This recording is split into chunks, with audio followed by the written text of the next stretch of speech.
即係部位上先即係錯失咗個生勝機會咧？主要都塞咗喺入邊啦嚇。咁係咪跟住潘頓都想揾你索騎之後？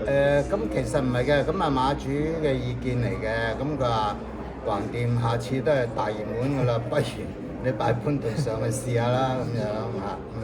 同埋其實之前初賽已經跑得好啦，但係我見你上次就加咗個面箍，個原因係咩咧？其實佢有少少畏群啦，驚到隔離，即係驚隔離咗有啲馬，咁啊加個面箍等佢集中少少望前。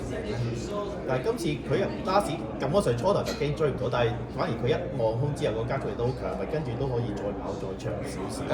因為佢呢場佢七檔啦，咁亦都有好多有幾隻前面快放馬啦。咁啊，因為我哋隻馬本身個前速唔係話好快啊，所以騎師都認定佢係有少少不利嘅咁樣。但係因為始終呢個潘頓啦，咁啊冠軍騎師嘅發揮理想啲啦，咁佢沿途佢都好進取啦，咁啊拉屎隻馬都交翻佢應有嘅水準啦。希望隻馬繼續進步，繼續贏啦！希望啦，多謝多謝先生。